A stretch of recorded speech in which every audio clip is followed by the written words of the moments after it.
अब हम आपको उस लव जिहाद के बारे में बताते हैं जिस पर ब्रिटेन में आजकल बहुत बहस हो रही है। ब्रिटेन की सरकार ने एक बहुत बड़ा फैसला लिया है। यह फैसला वैसा ही है जैसा फैसला हमने ये खबर दिखाने के लिए लिया था। इस फैसले के तहत ब्रिटेन में ग्रूमिंग गैंग्स के खिलाफ एक विशेष टास्क फोर्स बनाई जाएगी। ब्रिटेन में ग्रूमिंग गैंग्स का मतलब उन अपराधियों के समूह से है जो पाकिस्तानी मूल के हैं और एक विशेष धर्म से हैं, और इन लोगों पर आरोप है कि ये वहां ब्रिटेन की नाबालिग और कम उम्र की लड़कियों के साथ पहले दोस्ती करते हैं और इसके बाद उन्हें ड्रग्स के नशे की लत लगाकर उनका यौन शोषण करते हैं और फिर इन लड़कियों पर अपना धर्म, अपनी पहचान और अपना नाम बदलने के लिए दबाव बनाते हैं। और ये ठीक वैसा ही है जैसा हमारे देश में भी बहुत सारे मामलों में ऐसा होता है, और हमारे देश में इसके लिए लव जिहाद शब्द का इस्तेमाल अक्सर किया जाता है। अब आपको लगता होगा कि लव जिहाद शायद सिर्फ यहीं पर होता है, लेकिन यही काम ब्रिटेन में भी हो रहा है। यह अलग बात है कि वहां इसे अलग नाम दिया गया है। ब्रिटेन में इस तरह के अपराध करने वालों को ग्रूमिंग गैंग्स कहते हैं, और वहां पर इस तरह के लोगों के पूरे गैंग्स हैं।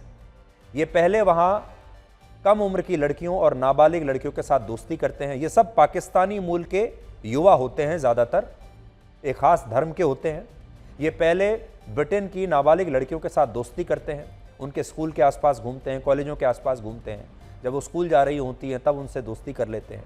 उसके बाद धीरे धीरे उन्हें नशे की आदत डालते हैं, और जब नशे की वजह से वो पूरा उनके चंगुल में फंस जाती हैं, फिर उन्हें ब्लैकमेल किया जाता है और फिर उन पर अपना नाम बदलने के लिए और अपना धर्म बदलने के लिए दबाव डाला जाता है।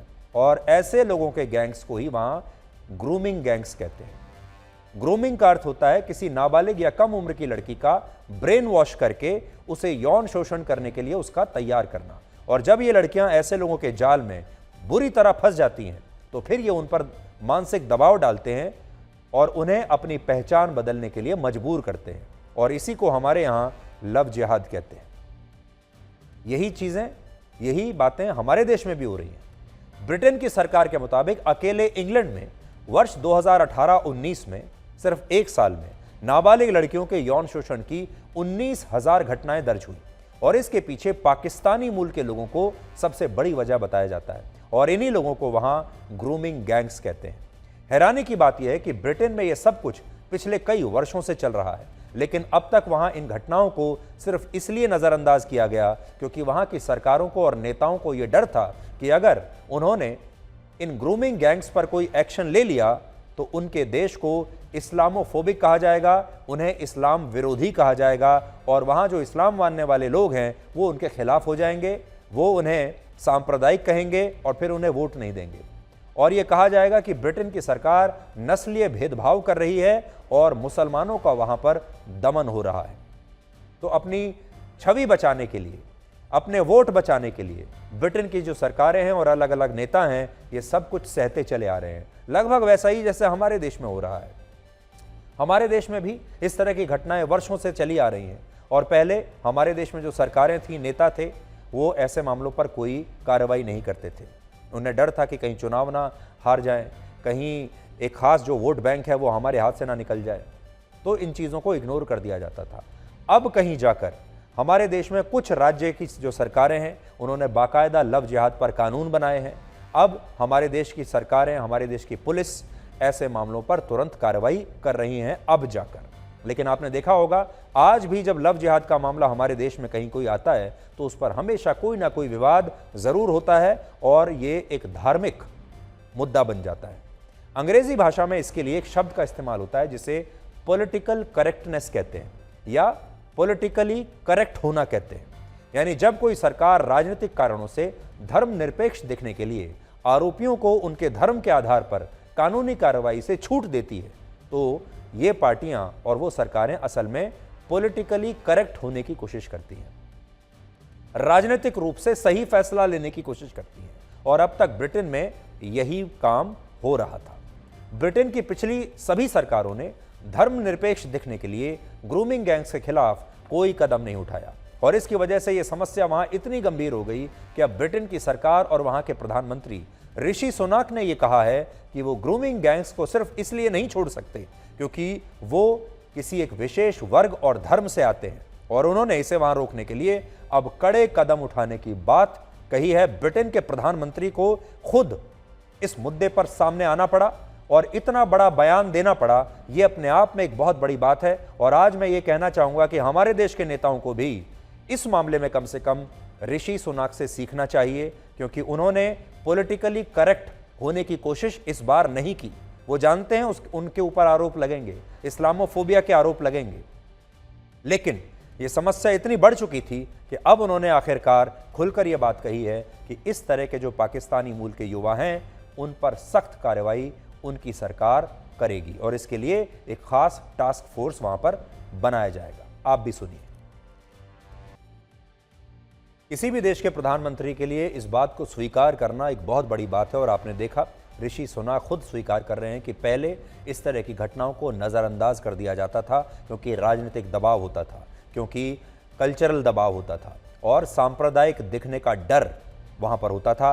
लेकिन अब वो और आगे इस गलती को नहीं दोहराएंगे और इसीलिए हम बार बार कह रहे हैं कि ब्रिटेन की सरकार से अब भारत के नेताओं को और भारत की अलग अलग राज्य सरकारों को भी सीखने की आवश्यकता है। ब्रिटेन में ग्रूमिंग गैंग्स को रोकने के लिए जो टास्क फोर्स बनाई जाएगी उसमें वहां की नेशनल क्राइम एजेंसी के सदस्य भी होंगे और ये तमाम सदस्य ऐसे मामलों की जांच के दौरान टास्क फोर्स और पुलिस की मदद करेंगे। हालांकि यहां एक चुनौती ये भी है कि इस तरह के अपराधों को कानूनी रूप से परिभाषित करना थोड़ा मुश्किल होता है और इस तरह के अपराधों के लिए स्पष्ट कानून और सजा के प्रावधान भी नहीं है। इसलिए ब्रिटेन की सरकार ने तय किया है कि वो इसे रोकने के लिए अब नए कानून भी लाएगी और इस दौरान वो किसी भी तरह के धार्मिक दबाव को बर्दाश्त नहीं करेगी। और इस कदम के लिए हम ब्रिटेन के प्रधानमंत्री ऋषि सुनाक की आज तारीफ करना चाहते हैं। उन्होंने जो हिम्मत दिखाई है, क्योंकि उन्होंने इस मामले में टास्क फोर्स बनाकर एक बहुत बड़ी हिम्मत पूरी दुनिया को दिखाई है। लेकिन सोचिए, आज अगर भारत सरकार लव जिहाद की घटनाओं को रोकने के लिए हमारे देश में कोई कानून लाती है या इस तरह की कोई टास्क फोर्स बनाती है तो क्या होगा। आपको याद होगा योगी आदित्यनाथ ने इस तरह की कोशिश की थी उत्तर प्रदेश में, जब उन्होंने ऑपरेशन रोमियो शुरू किया था। तो शायद ऐसी स्थिति में अगर भारत सरकार ये करना चाहे तो भारत सरकार को तुरंत अपने ही देश में सांप्रदायिक बताते हुए मुस्लिम विरोधी बताया जाएगा और फिर यही ब्रिटेन और अमेरिका जैसे देश भारत को लेकर मानव अधिकारों की एक रिपोर्ट जारी करेंगे और उस रिपोर्ट में लिखेंगे कि भारत में मुसलमानों पर अत्याचार हो रहा है और यहाँ मुसलमानों की धार्मिक आज़ादी अब खतरे में है। लेकिन आज जब यही कदम ब्रिटेन ने उठाया है तो दुनिया का कोई भी धर्मनिरपेक्ष देश ब्रिटेन से अब ये सवाल नहीं पूछ रहा। ब्रिटेन के इस फैसले से केवल एक ही देश को नाराजगी है और वो देश है पाकिस्तान। पाकिस्तान को वहां के इस फैसले से बड़ी नाराजगी है।